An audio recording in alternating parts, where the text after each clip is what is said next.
Ini kisah pengalaman nyata di mana aku pertama kali melihat sosok yang disebut mungkin hantu, setan, iblis, atau tuyul. Aku nggak tahu itu. Tapi disinilah awalnya aku melihat sosok itu. Usiaku mungkin 5 atau 6 tahun. Karena aku ingat sekali aku masih digendong ayahku tuh, aku nangis itu. Masih dicup cup cup cup. Waktu itu bulan puasa. Biasanya kalau bulan puasa tuh zaman aku ya, itu pasti musim kemarau. Jadi orang desa di kampungku tuh ngambil air di sungai, gali sungai gitu, airnya tuh merembes terus diambil. Ayahku sebelum sahur itu pasti juga ngambil air di sungai tersebut. Nah, pintu dapur ini nggak pernah dikunci sama ayahku kalau saat ngambil air itu. Aku tiduran sama ibuku di kamar, sedangkan kamar tuh pintunya bukan pintu kayu gitu ya, jadi pakai tirai kain gitu. Jadi kalau ada angin itu kibar-kibar gitu. Ibuku tuh biasa kalau tidur tuh miring menghadap ke aku. Sedangkan aku tuh suka sekali iseng ngeliatin tirai pintu tuh, tirai kain itu dari sela-sela antara pundak dan telinga ibuku. Jadi itu kan kalau tidur miring itu kan ada sela-sela tengahnya tuh di leher. Aku dengar ada suara pintu kayak dibuka. Jadi pintunya tuh kalau dibuka itu dengar krek gitu. Aku tunggu sebentar. Jadi mataku tuh tajam ngelihat ke arah tirai pintu itu. Aku awasin nggak bergerak sama sekali gitu. Aku nggak berkedip, nggak bergerak. Aku lihatin kain pintunya tuh gerak-gerak. Terus ada bayangan. Jelas sekali tuh ada bayangan kepala gitu. Ya. Lama-lama buka sedikit tirainya tuh, sedikit. Aduh, aku kalau inget ini. Buka sedikit, sedikit. Terus kelihatan sekali matanya tuh satu. Aku lihat itu mata satu tuh besar sekali.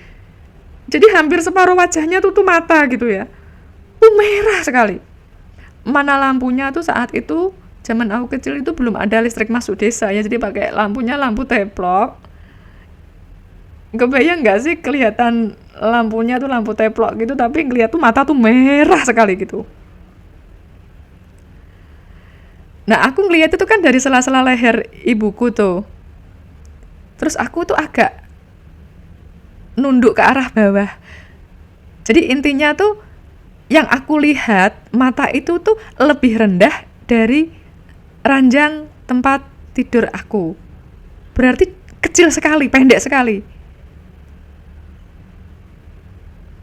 Itu aku lihat kepala sama matanya satu tuh lebar sekali. Jadi aku nggak ngelihat hidungnya, cuman mata aja. Jadi dilihat separuhnya tuh ketutupan tirai kain itu. Aku cubit lah ibuku. Aku cubit tangannya gitu, ibuku bangun. Apaan? Tidur. Sep, lari. Dengar pintu buka, krek. Nutup lagi. Udah, aku tuh nggak berani karena dalam hatiku waktu itu pikirannya takutnya kalau orang jahat nanti aku sama ibuku diapa-apain. Sedangkan ayahku kan lagi ambil air kan. Udah aku nunggu ayahku pulang. Bener nggak berapa lama ayahku pulang tuh, aku teriak, ya, nangis aku, dipeluk, digendong sama ayahku tuh, cup cup cup cup cup, ada apa, cup cup cup gitu. Ayahku tuh kalau sama aku kan sayang sekali. Paginya ayahku marah-marah sama yang tukang ambil air.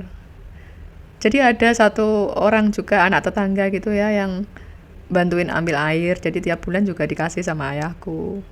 Selain ayahku juga ngambil sendiri, jadi untuk tambah-tambah air gitu, karena air memang sulit kalau musim kemarau di kampungku itu. Marahlah ayahku sama dia karena aku sebutin, aku tadi lihat kepala rambut keriting, terus matanya tuh besar, lebar, merah, satu. Ayahku tuh marah-marahin sama yang ngambil air itu, yang bantuin ngambil air dimarah-marahin. kamu nakutin ya, kamu nakut-nakutin, karena rambutnya tuh kan keriting gitu. Cuman aku tuh bilang sama ayahku, enggak, bukan dia, soalnya rambutnya tuh krebo. Jadi yang nakutin aku, yang aku lihat itu tuh rambutnya tuh tinggi sekali, keriting tapi tinggi. Nah kalau yang ngambil air, yang bantuin ngambil air, ini rambutnya tuh keriting tapi cepak. Ya beda kan. Aku udah yakinkan sama ayahku tuh bukan dia, tapi ayahku tuh marah sama dia. Anaknya ditakut-takutin gitu. Itu pengalaman pertama. Itu sampai sekarang itu aku inget. Bahkan kalau mungkin ada pelukis ya yang ahli di bidang itu, aku bisa bener-bener ngelihat itu. Itu matanya seperti ini, rambutnya seperti ini. Itu merahnya itu masih inget sampai sekarang. Nggak tahu itu apa. Itu pertama kali aku ngelihat. Ini kejadian yang kedua. Jadi saat mandi bareng-bareng, aku melihat ikan. Ikan itu mungkin jenis lele atau apa ya, gede gitu. Tapi satu aja, satu ikan. Nah seneng kan namanya anak seumur gitu, mana beling lagi ya. Aku tuh suka penasaran gitu orangnya dari kecil tuh. Aku nyelam, aku ikutin tuh masuk kayak apa ya, kayak bukan dibilang goa, bukan goa ya, jadi kayak terowongan gitu. Di sungai itu ada kayak terowongan gitu, kayak pusat air mungkin ya di situ tuh. Lelenya tuh masuk ke situ, jadi aku kejar gitu. Aku nyelam, aku kejar. Udah, aku nggak inget apa-apa. Ini setelah kejadian itu, aku baru diceritain sama orang, ya termasuk orang tuaku, teman-temanku, kalau aku tuh hilang 3 hari. Jadi dikira tuh aku udah hilang, udah mati. Aku diketemukan di atas pohon. Jadi ada kayak pohon tinggi gitu ya, nggak tahu itu pohon apa gitu, tinggi. Terus batang yang bawah itu tuh banyak duri-durinya. Jadi nggak mungkin kalau aku anak kecil itu bisa naik di atas pohon setinggi itu, melewati duri-duri yang di bawah itu. Logikanya harus pakai senjata tajam, pisau atau apalah atau parang untuk motong duri-duri tersebut, baru bisa naik. Itu pun kalau anak kecil rasanya nggak mungkin. Aku diketemukan di atas pohon. Nah saat orang-orang menemukan aku tuh belum sadar. Jadi aku tuh nggak tahu diangkat dari atas pohon, diturunkan tuh aku nggak inget. Inget-inget aku sudah di rumah, dirubung banyak orang gitu. Nah aku ditanyain sama ayahku, kamu itu kok bisa naik tuh di sana, tadinya gimana ceritanya? Jadi yang aku ceritakan ke ayahku sama orang-orang yang mengelilingi aku itu hanya yang aku ingat, mandi bareng-bareng sama temen, aku lihat ikan satu gede gitu, aku nyelam, aku kejar. Ingat-ingat itu bukan aku di sungai lagi ya. Jadi aku tuh inget aku di sebuah rumah itu tuh bambu, anyaman bambu gitu, kecil gitu, sederhana.